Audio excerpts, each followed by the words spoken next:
Welcome back to another session of our Impact Talks here at IDB Invest, where we have the opportunity to talk and go more in depth with the people behind our business, our operations, and that really makes the impact of a bank like IDB Invest in the region.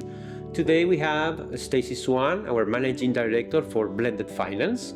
We're going to talk about blended finance, we're going to talk about opportunities in the region, and we're going to talk about the Caribbean and Sustainability Week, which is happening in a few days. So welcome to our Impact Talks, Stacy. Thank you very much for having me. That's great. So let's get started with the basic question that most of the people, including me when I arrived a few years ago here to the bank, doesn't really understand what really is blended finance. Yeah, it's a great question, and blended finance is one of those terms that is used very frequently inside the development finance community, but out there beyond the development finance community in the real world, I would say, blended finance is a confusing term. For me, is a math problem. It's the result of taking two different types of capital and pulling them together, really around the impacts that one of those types of capital is looking to achieve. So on the one hand, capital from the private sector, debt financing, banking, equity investors who are looking for risk-adjusted returns for their equity investments, pension funds, institutional investors, the whole range of private capital is priced, sized, oriented towards commercial returns. Another source of capital, which we manage here at IDB Invest, and many of our peer institutions also manage, is more patient. So it's comes from governments, it comes from philanthropy, it comes from foundations, it can come from impact investors. But that capital is looking for returns, but also impact.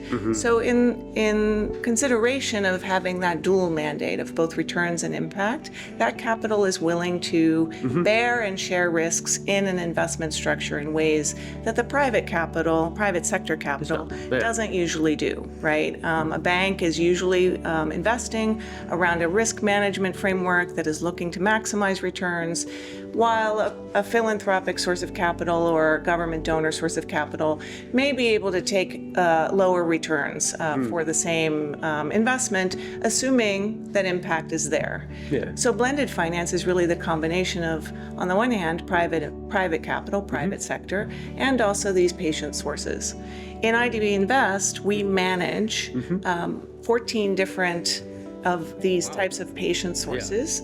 These come from donor governments and philanthropy, and they enable us to invest alongside IDB Invest's balance sheet with the goal of making an investment. So I am looking to get a return, but maybe it's not as high a return as the balance sheet needs. I can have a discount on my interest rate, I can go longer tenor, I can be subordinated. I have the flexibility with these sources of capital to come into an investment and really make that investment impactful. Some people say bankable, that's also a complicated term. What I need to do in order to provide those terms is really ensure that the impact that those donors and investors who give us the capital is being achieved. Oh, that's great. And you actually mentioned the word bankable, and that was going to be my first question, which is, in which areas does the private sector need to do more to help create these bankable projects? It's a very good question. So I like to take a very big step back and put myself in the shoes of an entrepreneur or a business owner or a company. Every single one of those stakeholders is really managing around maximizing revenues. If they sell a widget, they want to sell more widgets. If they sell a service, they want to sell more services, and minimizing costs. Yes, of course. Right? Because the revenues minus costs is your profitability, and that also enables you, to grow. It enables you to hire people, create jobs. It's part of the economic development of any society and country, right? Sustainability really runs through both the revenue side and the cost side. In the Caribbean these days, the Caribbean is facing a number of different headwinds that can challenge the cost side of that and the revenue side of that, specifically from extreme weather, specifically from changes in heat and changes in different parts of the environment. And all of that needs to be considered along with other things, different types of supply chain risks, different types of engagement with other countries. Those are all part of a category of things that could be creating risk to the cost structure or creating risk to revenues for a company. And so we like to think of how we're applying our blended finance sources really to help companies do what they can do to reduce costs that might be coming from these risks, improve efficiency, build in resilience, which is a big deal in the Caribbean, and also maximize revenues, because that creates a thriving business which provides jobs, which creates economic development, which helps these countries grow.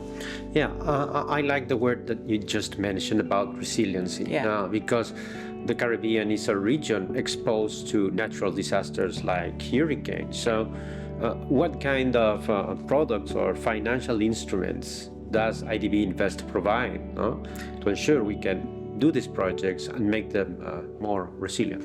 It's a great question. So if you think very generically, IDB Invest is as a development finance institution and a bank. We provide loans. We sometimes put equity into companies or into funds. We also provide guarantees.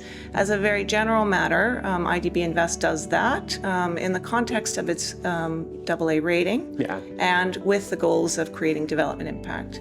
For the blended funds that we have at IDB Invest, I'm looking to do the same things, but provide an incentive in the structure so that the power plant that we build can withstand the next Category 5 hurricane, so that the transmission lines can withstand the next kind of intense storm or extreme heat wave. I'm also doing this in agriculture, trying to think about how agriculture production and yields will be changing given the way growing patterns are changing and heat kind of is affecting crops. And my funding is looking to structure around things that can build in that resilience. If you go back to the transmission line example, nobody wants to invest in a project that's going to get blown away next year. Yes, of course. Every investor around the table is interested in making sure that investment is resilient. That cost to make that transmission infrastructure might be an upfront capital expense that is unplanned for, but absolutely necessary. All of the interests are aligned in making that repair or rebuilding, or even for new building of a transmission line, the most resilient it can be for the context of the future. How do you see Latin America and the Caribbean region competing for these resources? How do we make it more? We make it more attractive for private investors? Well, as a development bank, we have a range of products and tools that we bring to our clients, and one of them is these blended finance resources, and that's pretty valuable. We also, as an institution, think more holistically when we go into a country. We have obviously the public sector side, which is looking at sovereign lending and development through the sovereign side, which often is a larger picture planning process. We have IDB Invest, which is focused on the private sector, which is usually looking at project by project investment and where those investments need to be more resilient or need to think about kind of their long-term sustainability, not just from a financial perspective, but also all of the risks that might be coming in the way of those companies' growth. That's where blended finance can be most applicable. Our funders really are looking for us to invest in things that are going to be sustainable in the long run, address resilience needs, which is very contextual, actually, and provide returns for the private sector, because we want the private sector to be thriving in these countries. Okay, so Stacy, I want to thank you. I think we have run out of time, but I really appreciate your time. I think blended finance is something that is a whole world of things to discuss.